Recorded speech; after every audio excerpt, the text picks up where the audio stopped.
کیونکہ یہ اس سازش کا حصہ ہے، یہ مافیا کا حصہ ہے۔ اور مافیا کیا کوشش کر رہی ہے، یہ ذرا ساری قوم سن لو۔ جو پاکستان کی سب سے بڑی پارٹی ہے، جو فیڈرل پارٹی ہے، باقی پارٹیز تو اب صوبائی پارٹیز رہ گئی ہیں، چھوٹی سکڑ کے ہو گئی ہیں فیملی پارٹیز، جو سارے ملک کے اندر ایک فیڈرل پارٹی ہے، اس کو ختم کرنے کی کوشش کر رہے ہیں۔ اور یہ میں پھر سے اس ملک کی تکلیف دے جو ہمارا تاریخ کا حصہ تھا، جب ایسٹ پاکستان ہمارے سے علیحدہ ہوا، کیا ہوا تھا؟ جو پارٹی کو سب سے بڑا مینڈیٹ ملا، اسی پارٹی کو ختم کرنے کی کوشش کی۔ ملک کا جو ہوا وہ تاریخ کا حصہ ہے۔ یہ پھر کوشش کر رہے ہیں کہ ایک پارٹی جو ساری فیڈریشن کو اکٹھا رکھ سکتی ہے، اسی پارٹی کو ختم کرنے کی کوشش کر رہے ہیں کہ جناب عمران خان کو کسی طرح ڈسکوالیفائی کرے اور پھر الیکشن ہو۔ اور پھر مجھے اور نواز شریف کو ایک ہی طرح دکھایا جا رہا ہے کہ اچھا جی عمران خان بھی ڈسکوالیفائی ہو گیا تو نواز شریف بھی ہو گیا۔ نواز شریف اس ملک کا بڑا مجرم ہے، 30 سال سے چوری کر رہا ہے اس ملک کا پیسہ باہر، بڑے بڑے محلات ہیں اس کے اور اس کے بچوں کے باہر، ایک رسید نہیں دکھا سکتا کہ پیسہ کدھر سے آیا۔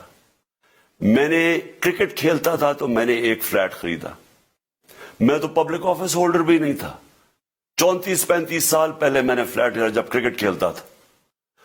اس کے باوجود میں نے 8 مہینے عدالت کے اندر ایک ایک رسید بتائی کہ مجھے کدھر سے انکم آئی، کدھر سے آمدنی آئی، اور باہر سے حلال کے پیسے کی جو میں نے جو خریدا فلیٹ، اس کو جب بیچا، بینک کے تھرو پاکستان میں پیسہ لے کے آیا، اپنے ملک میں پیسہ لے کے آیا، اس کی بھی منی ٹریل تھی۔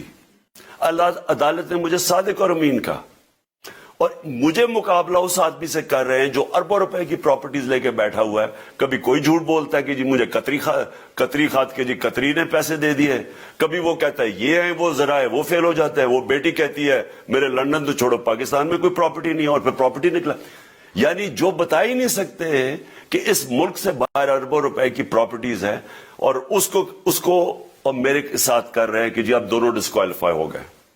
اور جو سب سے شرمناک چیز کیا ہے کہ جس آدمی کی ساری پراپرٹی سب پاکستان سب ڈکلیئرڈ اپنے نام پہ، اس کو ڈسکوالیفائی کر رہے ہیں، اور یعنی میچ سے باہر رکھنے کی کوشش کر رہے ہیں۔ اور کن کو اس ملک میں بچایا جا رہا ہے؟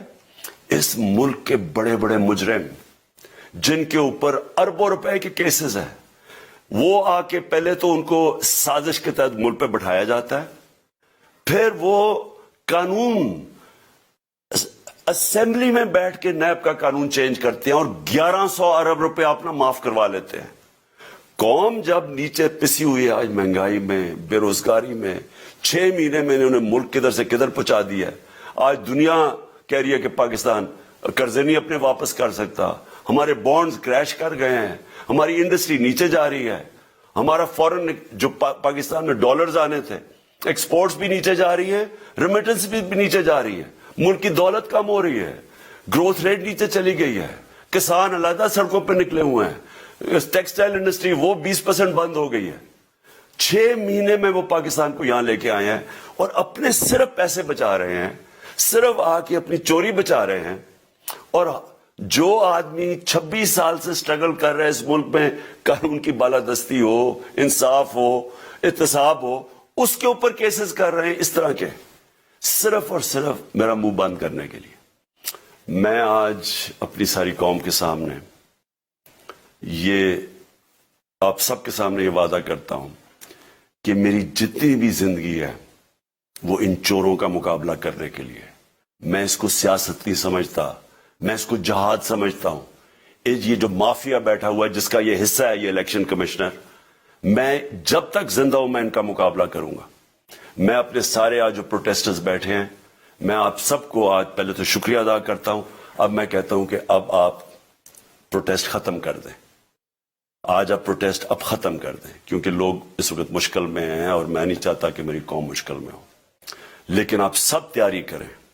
میں نے کہا تھا مہینے کے اینڈ میں لانگ مارچ کروں گا، اور میں پوری طرح انشاءاللہ اس ملک کی تاریخ کی یہ سب سے بڑا پروٹیسٹ ہوگا، اور یہ صرف لانگ مارچ پہ ختم نہیں ہوگا، یہ میری حقیقی آزادی کی تحریک چلتی رہے گی۔